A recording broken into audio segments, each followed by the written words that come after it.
Hey Ann, how are you? Hey Matt, I'm doing well. How are you? I am doing great. There's a lot going on, and Yep. yeah, I mean, Chipbot's ramping down on marketing. So typically, uh, Thanksgiving and forward, we just kind of like just focus on like product things. We kind of just Oh, stop sales okay. and marketing because it's Cool. the diminishing returns. No one's really around, so it's better just to focus on like Go you know inward. Join the rest of us yeah. by working on the business instead of in it. We do both, but it's like kind of just focus. Like there's no point spending money on marketing or even that much effort on marketing. You can plan for 2026, but Sure.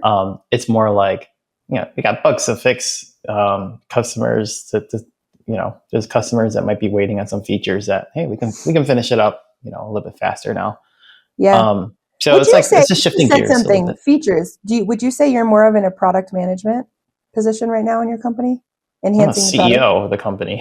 Yeah, but like, there's no is the there's work that no you're there's doing, no task beneath me, right? I mean, I do you'll everything. do all of it. Yeah. Yeah, I Yeah. mean, A lot of product management, product enhancements, new feature rollouts. like if my company needs me to write some like change this border color to red, I'm going to do it if it makes money. Right? I mean, that's my job as a CEO, is I can step into basically any role, Right. and I can execute or be the visionary. Like, it doesn't matter. I'm here to Hmm. make money, right? I'm here to make a big impact with my company, provide a great service, and make a great profit off of it, right? So I'm going to do whatever it takes. No role, no task is below me. I love that. And speaking of all the marketing that you've been doing, because I know we spent a few episodes talking about all of the marketing with ChipBot. I was thinking about this the other day, and I was thinking about when you are ready to grow and when you say, okay, I want to market, whatever that looks like for you. How do you decide what's next? What do you do? What is your action? What is your input? Um, I don't know. I was just thinking about that because it can be such a big question of, okay, we're ready to grow. We want more sales. Now what? How do you So decide that? usually that question only most often comes from a point of no momentum, right? If you have momentum coming in, that's not even a question you ask. You just kind of go with the wave that has already been started, Right. and continuing to ride it. So most often that question is asked when, like, okay, I've been busy, but nothing, the engine hasn't started yet. Mm-hmm. That means it's more important that you start beating the drum, even if what you're beating isn't the best, because the hardest thing is just being consistent, right? If you start a car, even a car that you start but remains idle is ready to go at moment's notice, versus a car just sitting in the garage, right? It's not that's not even where the engine's not even warm. There's a cold start. There's a small cold start. You get out of the garage stuff.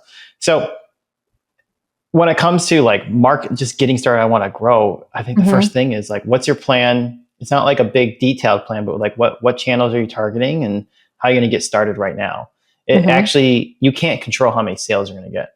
Like, I love Right. it when people say like, okay, we're going to start marketing in Q1 and we're going to get and we're going to get this many sales. And here's Isn't the that funny? cone range, right? Here's the I min, love here's the it. max, here's the min. Like, where are you getting that from? Like, you just That's made what I that up. always wonder as a marketer, okay, especially younger in my career in my 20s. We had all this data and all this reporting, and it was like, well, if we do this, this is what's going to happen. And it's like, is it?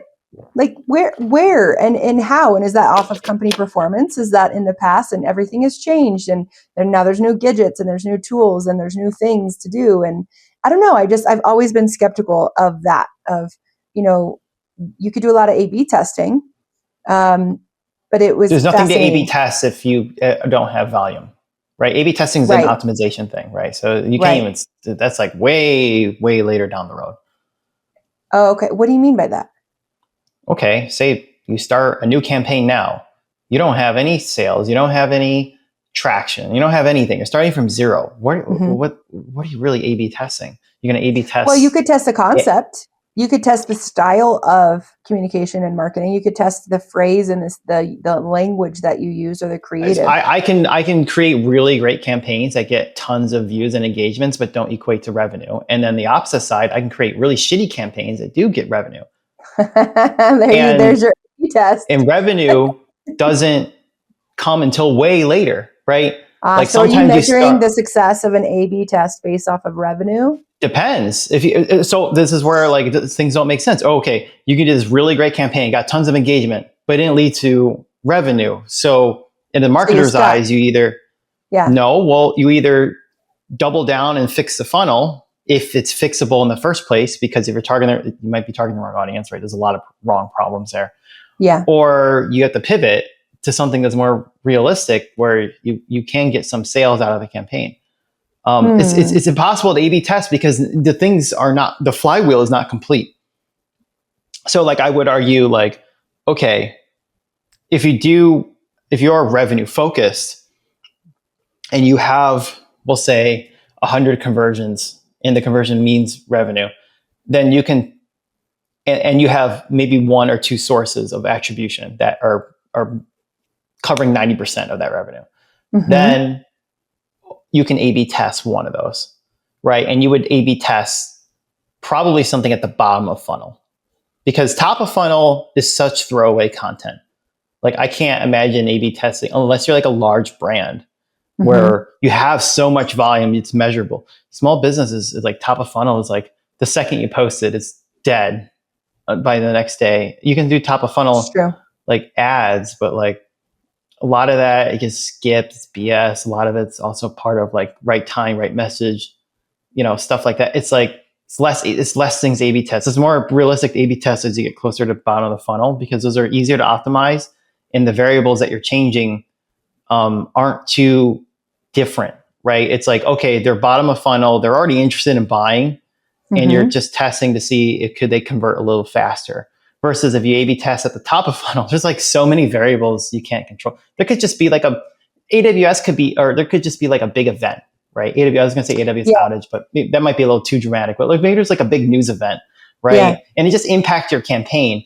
Like, that going to impact your experiment too? Like, how do you? There's too many variables, so it only makes sense to A/B test when the variables are really controlled and you can tight it. So that means 100%. like if it has to be really controlled, then you have to have enough volume coming in that proved out. That means your marketing top of funnel, middle funnel is already solved, right? Yeah. So if you're starting from zero, top of funnel, middle funnel is not solved. So there's nothing to A/B test. Folks like, well, okay, they'll launch a website with barely any traffic and they'll A/B test their headline. Like, it doesn't even matter. It doesn't even matter, because usually when you first start out, your campaigns are probably going to be real light. Like, you're not thinking of long funnels. You're thinking about like, could you do some type of message that leads to a hint that they might need this product, and try to get some customers like that, or try to get interest like that, because that will give you faster data to see if like, is your value propositions good? Because that would be the first question I would ask, like before launching any campaigns, is what I'm bringing to market. Will people care about it? Am I making an impact? And that's what I really start when thinking from zero. Is you start at that question, and then you work backwards, which is, so let's think about the action, the activity for that. So we're past the A/B testing phase. We know small businesses are just going to put some creative out there. Where do they go? How do they know what is the right move on how to stir up momentum? So their car is off, parked in the garage, and they're saying, we're ready to grow. Where do they go? How do they even know where to go? It's not everything. The most important statistic is, I mean, it depends on I think services are a little different. I think you can get by with very little.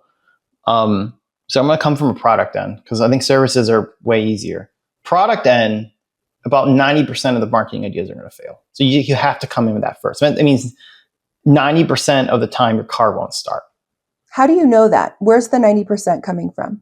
That's coming from personal experience, from testing every single channel across very different businesses.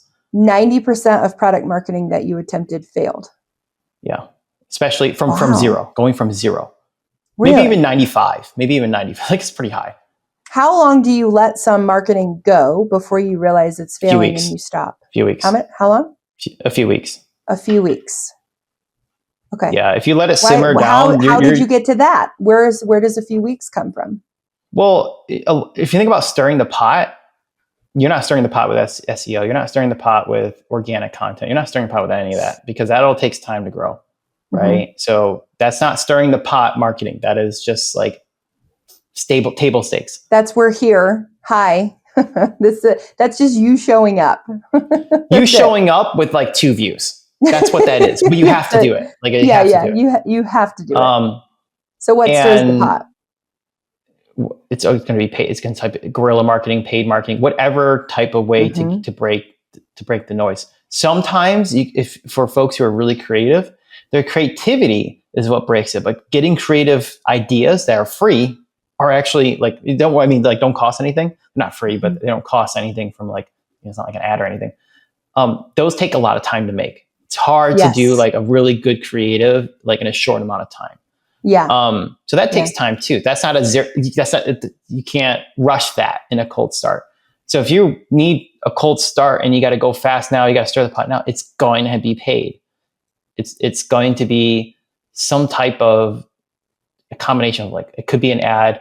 It could be, whether it's digital or offline, it could be, paid sponsored, influencer posts. It could be, not just posts, but like sponsored newsletters, sponsored XYZ, like whatever the channel is.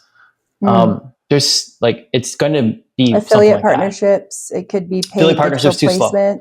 Affiliate partnership is slow because, I'll give you an example. We get probably like 1 new affiliate sign up a day. And I think only 1 out of 250 of them would actually bring in customers. Wow. That's remarkable. You have 250 affiliate marketers right now? No, we have like 10,000. Wow. But only like 1 out of 250 will actually bring traffic. Bring traffic doesn't mean revenue either. Correct. Yeah. The traffic, and then you have to convert the traffic. And is the traffic which convertible? We're pretty good at. It depends. Like that's the other thing. Are you showing up in the right places? That's the other part of it. Well, we can't control what affiliate marketers where they want to put us. So right. That's only one chance. So that's only one segment. So that contributes. Okay, so affiliate marketing is slow. So then you have paid placement online. So you could do, all of the paid digital marketing tools. There's paid, which you'll burn about $10,000 in the course. So expensive. Whatever your budget is, you're just going to burn it. Repurposing, then you get the video ads, you get all of it, but it's just so expensive. It's so expensive. Well, you can make it cheap. But whether you do it cheap or expensive, they're both going to lead to 95% failure rate. It doesn't matter. I love this. Yeah. Okay. This is so like doom and gloom for me. Like this is good. We need to talk about this because honestly, I think there's so many hopeful optimists out there who are leading companies and business leaders and founders who are saying like, this is going to be amazing. Like you're bringing it to real life. Marketing, 95% failure rate. Holy shit, Matt. That's a really great realistic look at, hey, every 2 to 3 weeks, if you're looking to grow and do something new and you're starting some new content and new paid advertising and marketing, expect failure. I think that's actually a really great perspective because if something does hit and is successful, it's more of surprise and delight and it's not wearing you down every week. This is a trap too. No, that's a trap too, because if it comes at a surprise, that means you're going to try to double down. But unfortunately, marketing is often right place, right message. Yep. Right timing. It's very much getting lucky. You can't reproduce it's planning and preparing as best you can, but it is getting lucky. That it works. I would say 50% luck. I wouldn't say it or contribute, but the luck is most of the luck you can say is covered if you just show up. I would say just show up and the luck part will be solved. So it's a trap that if you get excited about a great market, like it's great to be excited, but if you think that means that you're now safe, you're not. You just got lucky, and your job is you just keep beating the same drum, right? Yeah. You just got to show up. Marketing have a good, consistent message. Boring. I tell people that I feel like we've talked about this. Well, hold on. It doesn't have to be boring though. The activity of the marketing, the content, the creative can be fun, but the activity of where you're showing up and how consistently you're showing up. You just said beating the drum. It's like same input, like the output, like whatever you're getting. It shouldn't feel boring. It shouldn't feel boring. So if it feels boring, how do you make it feel better? I mean, we just had this conversation with I think it was Christy from last week. We had the same conversation. Like we did. I remember talking about that. You really have to like it. If you don't like it, the marketing. If you're not excited, how the hell is anyone else going to be excited? I know. You can tell that someone's a downer about marketing. Yeah. So I'm really bad at marketing because more than half the time I don't want to do it, and that actually does reflect. But the times I love doing it, that's when like things really shoot up. Because I'm more hands-on in marketing. It's hard to be a little bit more consistent on it, but I know I have to be hands-on in marketing because every time I've tried to kind of hand it off, it always just tanks at the bottom. So I'm willing to trade that off. I'm willing to say like, okay, I can't be perfect in marketing, but when I'm deep in marketing, I know how to make money off of it.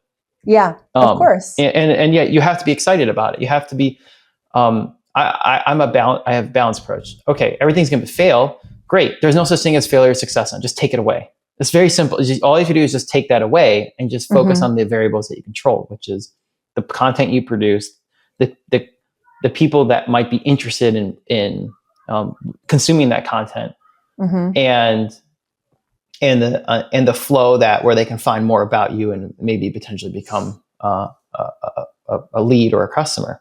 Those are the variables you control. So as you simplify the whole thing, it's like just focus on that and nothing else. Yeah. And you could, as long as you can weather it for about 10 years, you're good. Yeah. Well, and there's a couple of things too. I have some thoughts here. One is you have to think about who's buying you and where they're likely to find you. So you have to think about like their behavior, the persona building, right? But you can be in information. You can be in information paralysis like forever in that. Like I get stuck on that. I'm more susceptible to that because I'm a data driven guy. It's just so easy to be like just so stuck in that. So you make this elaborate data campaign and it doesn't work and you don't know why. And you realize, the creative didn't work. And then on the flip side, half the time I do marketing on like Facebook, I don't even do the targeting. I just do like here showing you they're recommended. Yeah.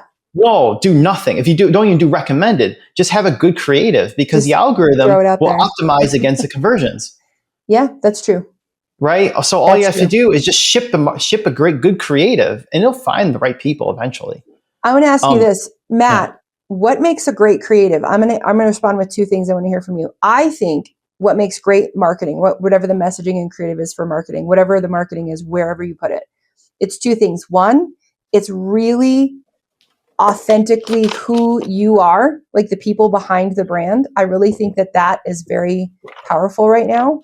And two is you do this for ChipBot. I think it's great of showing what your product or service actually does. Like you actually show what it does or like someone using it or what it's doing instead of just talking about it. So it's like both those things don't get a million signups though. Both of those are bottom funnel. Really? Those are bottom. Yeah. That's what I think hits. What do you think is good? Well, those are service. If you're doing a service, if you're plumbing business, of course, that's the best market. It's the only marketing you can do actually that will get so service-based is yes, that's good because I'm a service-based, right? So service-based businesses, yes. Service is all about relationships, right? But products, relationships is just not enough.